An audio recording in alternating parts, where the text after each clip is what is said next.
G'day guys, we're back again. Another day working on the Zarafa's brekkie roll. So Zach's on his way out. He's going to be here fairly soon. But while I wait for him, now that we've got the motor out of this thing, batch is already going flat. That's a bit better. So as I was saying, now that the motor is out of this car, we don't particularly need the car to be inside on the hoist. It doesn't have to be here. So while I wait for Zach, I don't want to go on too much with actually pulling down this motor and going on with the motor, because I know that Zach would like to be here for that and to sort of see it and learn, which is fine, that's awesome. So while I wait for him, one thing I can do is just get this thing off the hoist. I'll just push it back and just give the bell housing a nice degrease, because the state that clutch was in when it came out, I dare say there's a whole mess of clutch dust. You can see how dirty that gearbox bell housing is. Well, I can, you probably can't in this light, but so yeah, I'll get this thing off the hoist, we'll push it back, give that a degrease and a gurney, and then when Rex gets back up, I'll get him to give me a hand to put this bonnet back on, and the STD 33 can go back outside, and the hoist can be then free again, because I dare say Rex is probably going to use the hoist a bit today, because he's got a few things to fix on the 31 here, and we need to get that sort of sorted out as well. So get the hoist bay clear for that, and then me and Zach, and probably Rex as well, can continue pulling down this motor and seeing how it is and what the go is. But it's all looking pretty good. Pretty excited to get into it today. And yeah, sorry about the last video of Zach being a bit all over the place. I didn't really film much. It's a bit hard with both of us filming to keep track of who filmed what. I didn't realise until sort of the end after we got that piston out that I hadn't actually filmed any of the pull down process. So try and do a bit more actual filming today. There's going to be less of us here, so a bit easier for me and Zach to sort of get in and make the content a bit better. Now I'm just going to do his gearbox cross member and his gearbox bell housing and his engine cross member and stuff like that. What we've found with this degreaser is that it's actually a little bit savage for paint. If it doesn't get washed off properly, it can sort of do some funny stuff. So I'm not going to do the rest of his engine bay. I'll let Zach sort of clean that how he sees fit with whatever he would like to, if he wants to. But just this really greasy stuff on the cross member and all the clutch dust in the bell housing. I'll get all that with some degreaser and clean it out a bit. Don't have to worry about that throwout bearing, because it's going to get a new one anyway with the new clutch kit. So just a quick degrease of this really gross stuff and a nice gurney off.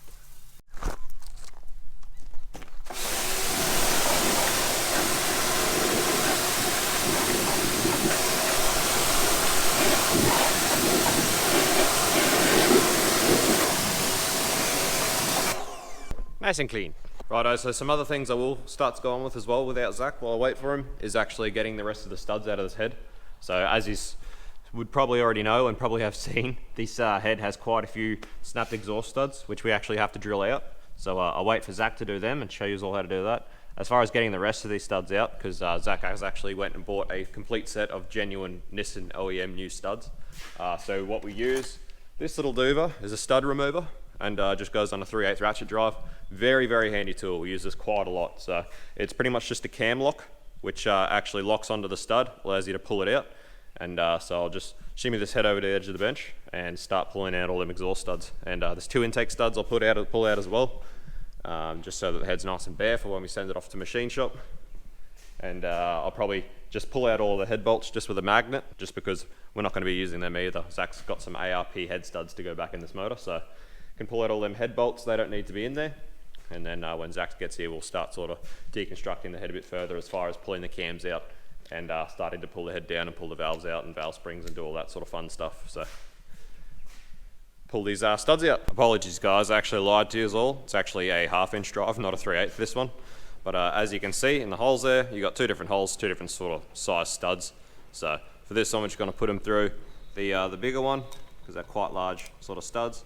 And then you just, the cam lock, when you've got the ratchet going the right way, the cam lock, it's a bit hard with one hand, we'll just lock onto that stud like so. And then this just winds that stud out, locks him on, winds him out comes the stud. Simple as that. Very, very handy tool, this one. And it doesn't damage the threads on the stud.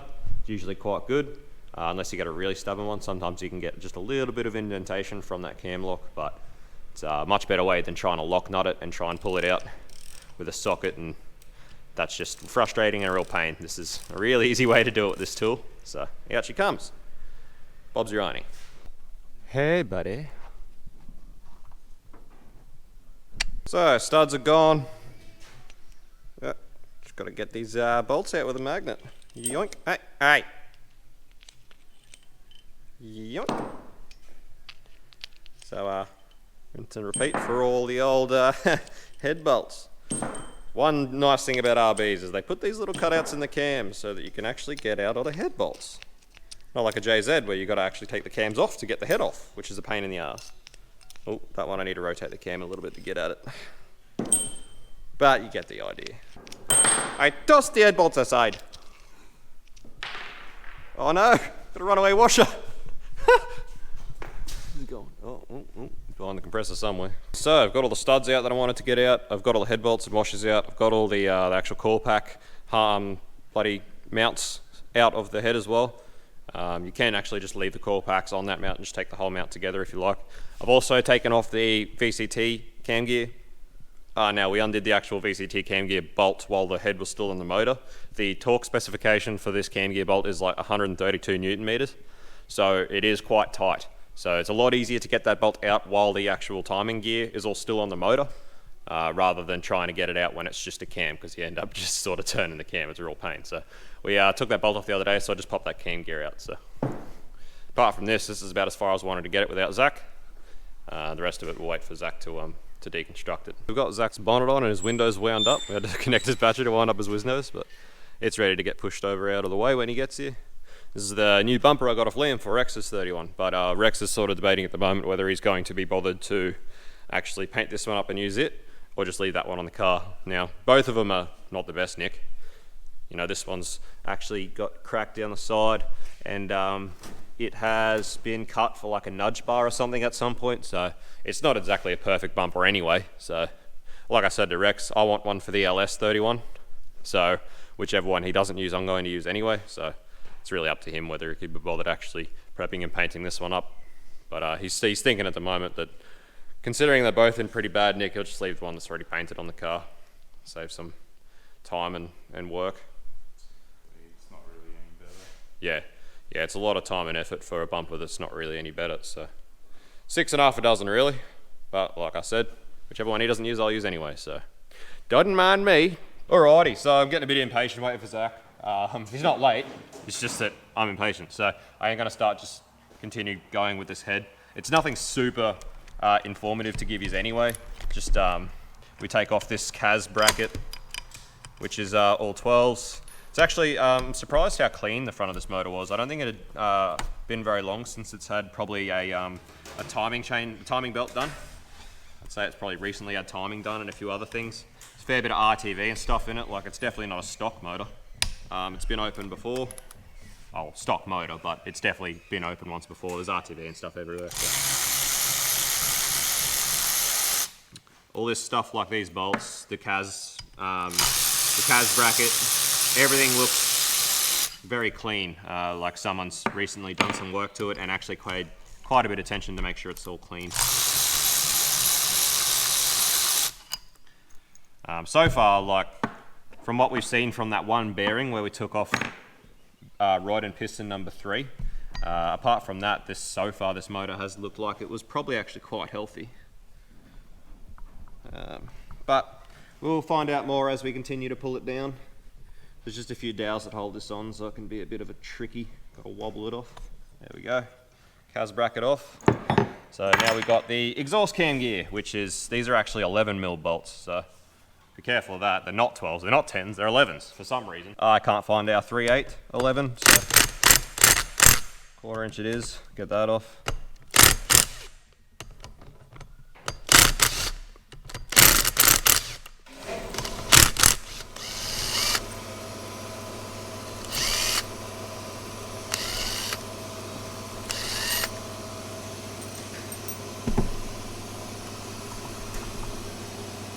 Bazinga!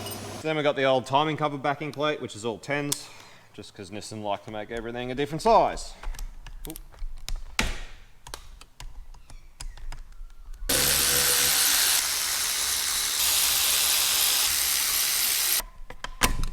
God damn it. All right, there we go. So that's our timing backing plate off. Now, this thing did have a lot of oil leakage in the front of the motor, around the water pump and stuff, so I have a suspicion that the cam seals were a bit leaky. Although looking at it, it looks like it actually might have been this tappet cover, or this cam cover might have actually been leaking by the looks of that. So, had a few little leaks. Hopefully nothing from Welsh plugs or anything like that. There's oil in the bottom here, but apart from that, it looks okay. Zach has arrived. This is such a nice car. Me and Rex are just admiring about how nice an FG Ute would be in this breeze colour. It's so nice. By the way, with all 4 people in the car the other day, you should have a look at the rear guard on the other side. Oh, yep.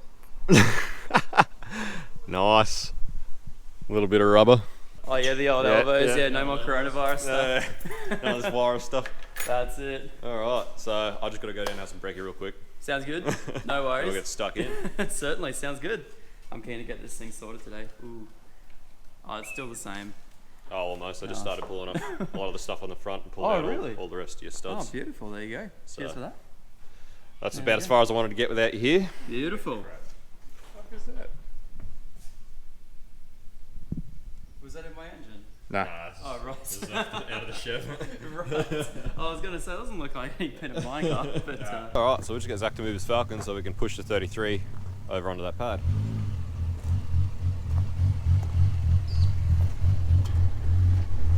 Lumpy. How good do ghost cams sound? Yeah.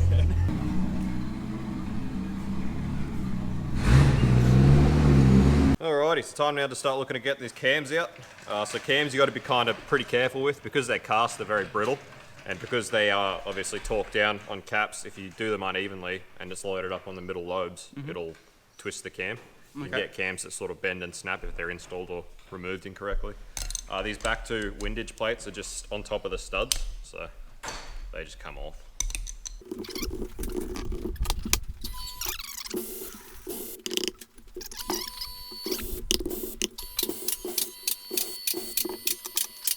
So now what you're going to want to do, the sequence for tightening your cams is to start at the ends and work your way in. So what you want to do to take them apart is to do the opposite. So you're going to start in the middle, Inwards and then start in the middle and work your way out. So I find it easier like when you're ripping apart a minty wrapper to make a snake. Okay. Yeah, just go in a circle like that, I find the easiest. That's easy then, yeah. Cool. And all you want to do is just go like half a turn each time until you've unloaded the cam. So, where's that ratchet?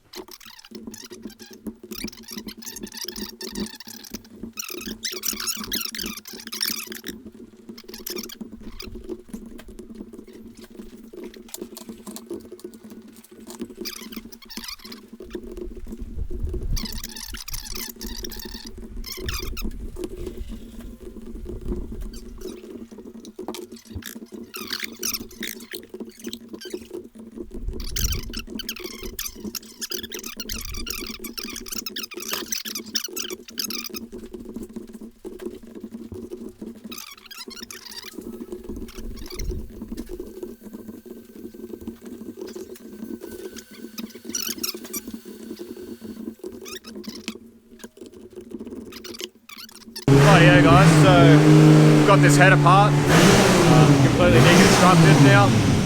Rex has changed his front main seal, which ended up being the problem. It was the leak he was having, so he's got a new front main seal in that now. But so yeah, this has been fully deconstructed now. The valves and seats look fine. We should get it with just the lap, so no need for grinding, which is awesome. So completely deconstructed now, which is good. That's a good start. So now we start the real fun job of getting out all these broken studs.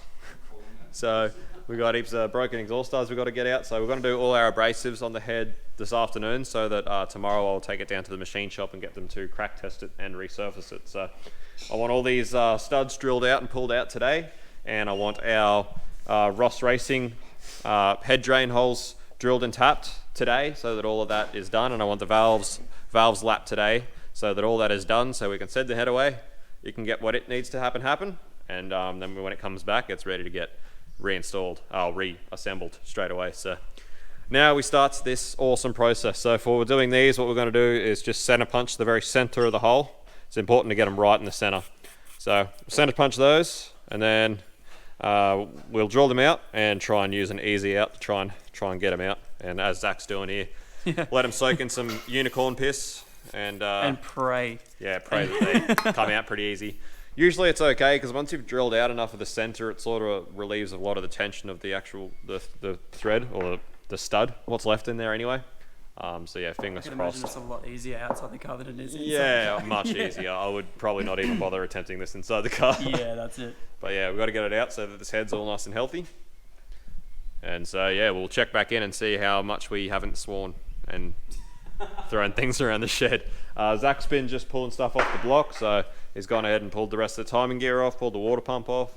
So that's just sort of getting further and further along as we go. And yeah, so myself doing any of this stuff yet. I'm guessing that's the same as cams where you go like there and then there. Yeah, and there, it's not super important undoing that stuff. It's just those cams because they are loaded up on the lobes. Yep. That's why it's important to make sure There you they're go. even. But that's not too bad. But we'll you get to go. that this afternoon anyway. I just really want to get this head sorted so that it's ready to go to the machine shop. So yeah, we'll start on these studs. Fingers crossed. Sounds good. So managed to get 2 out of the 3 snap studs out. One of them was not so lucky. The Easy 8 sort of screwed it up to the top of the thread and then it bound up and it got stuck there. So we don't have an M10 by 125 thread, so we're going to go for a drive to the hardware. I'll get a, sorry, not thread, I mean tap. I'm going to get a M10 by 125 tap, and if I can, if they've got any, I'll get some helicoils as well, so that way we can try tap it out, and if tapping it doesn't work, we've got helicoils as well. So it's just one annoying thread that we got to fix, but the other 2 here came out alright, so that's at least a win there. But anyway, it's never fun trying to get snap studs out of heads, but it is what it is, so we'll go for a cruise down the hardware.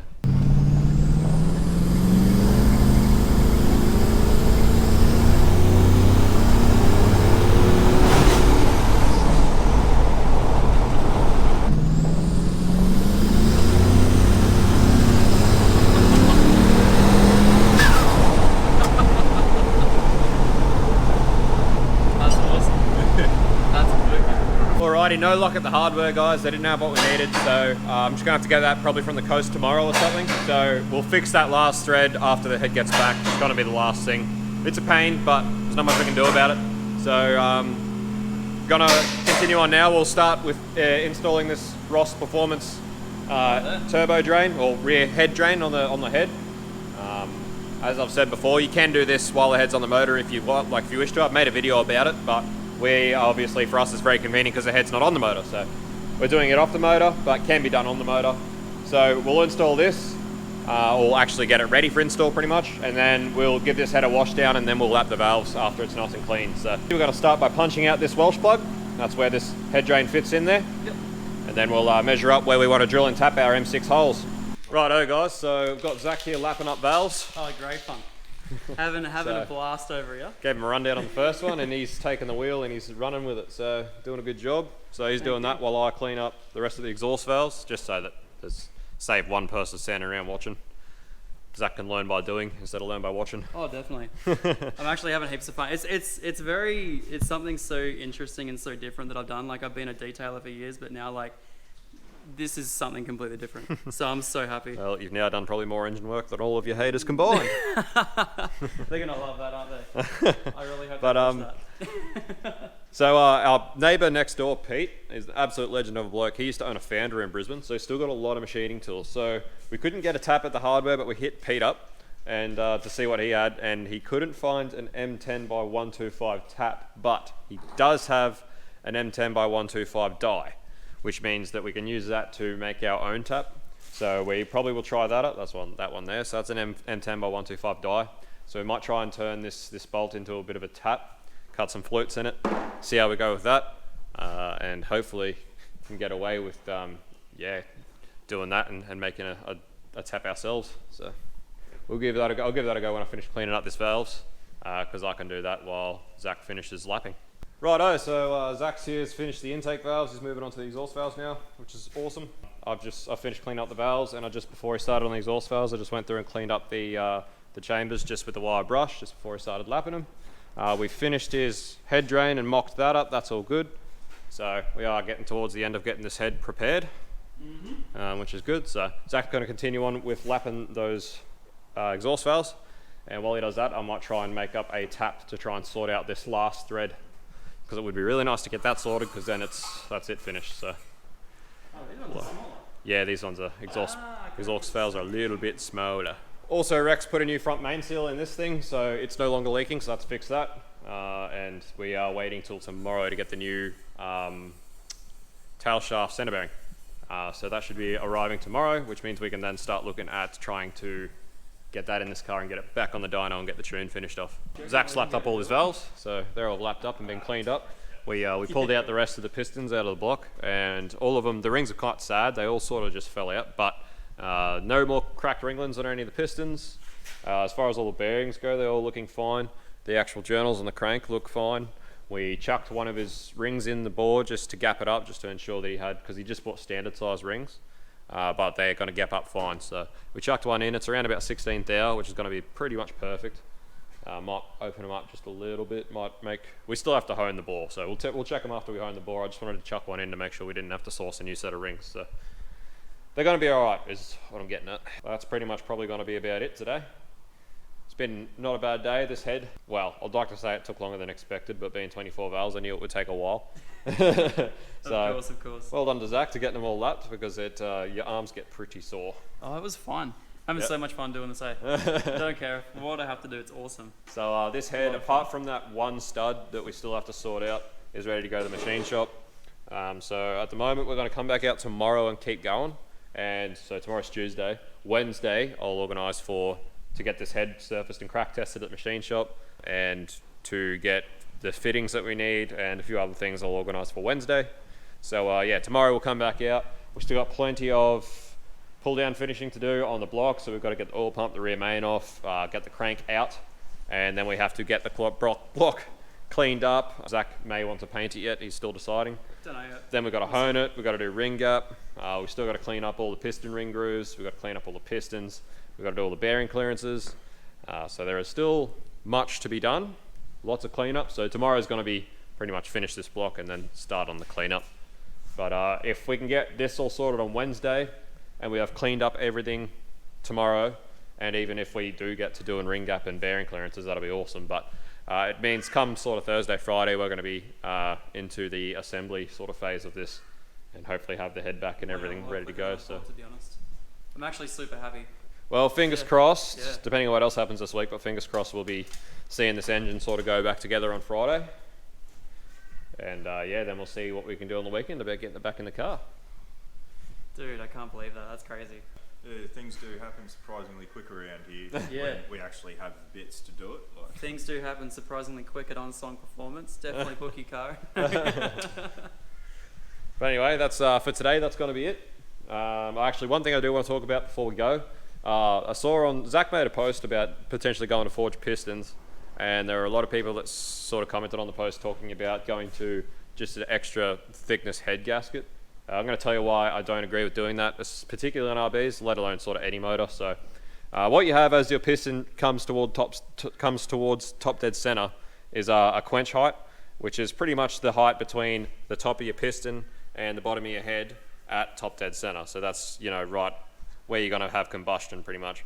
Now the issue is that this is worked out on most motors. You generally go for a 40 thou quench height. So what that does is just give you enough clearance that the rod stretch at revs means the piston's not going to punch the top of your head, but you get as much compression as you possibly can.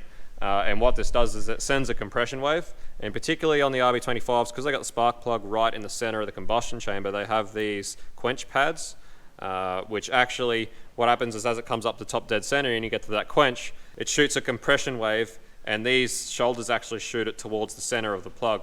And what this does is it gives you a nice even air-fuel mixture right at the center of the plug, which gives you a nice even burn. So when you go further for quench height, what happens is this loses its effectiveness, and even though you have less compression, which may allow you to run more boost, what you end up with is an uneven mixture in the combustion chamber of air fuel, which means you have dense spots and spots that aren't so dense, which means you don't get a very even burn. And what happens then is you lack the ability to put timing into the motor. So Lewis Engines actually did a really good write-up one time about cylinder head porters actually porting out these quench pads in the combustion chamber to allow for extra CC in the combustion chamber. But what they found was, even though they had extra volume there, because those quench pads weren't doing their job, they could put next to no timing in the motor. So at the end of the day, you're better off staying with your 40 thou of quench and running more timing and less boost. You're going to make the same amount of power as if you ran a thicker head gasket and ran more boost but less timing, because you couldn't put timing into it. But you're going to have a more efficient motor. You're going to use less fuel because you're going to have a better burn. So that's pretty much my 2 cents on people going to thicker head gaskets.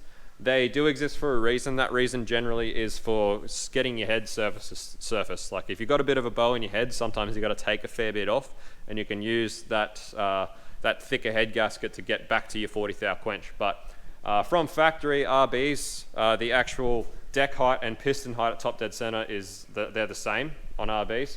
So your head gasket is all you quench. So that's why I'm pretty sure they come with a 1.1 millimeter head gasket from factory, or it might be a 0.8. Either way, it's around. They like to get to that around that 40 thou, as everyone does. 40 thou is 1 mil. Yeah.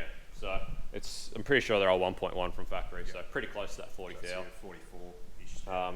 Obviously, what we're explaining here is based on, it's different for different rods. If you use an alloy rods, it's different again because your alloy has more growth. So it's sort of, it varies. But for these motors, we're looking at sort of 40 thou, which is, at revs, you actually do have a little bit of stretch in the rod. So the piston does actually move that little bit more further out. But yeah, 40 thou is the magic number. It's hard to imagine, but. I just remember when we were at Shane's, when we were talking about quench for say a little rod stretch, and you were just like, grab the rod between your legs. Nah, this one doesn't stretch. Nah, no stretch on this one, mate. It's not one of the stretchy ones. But yeah, anyway, it's been a good day.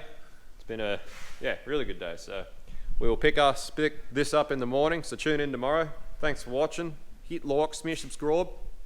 And We'll then see you on the next one. time, 40 psi straight through. We're not talking him out of it.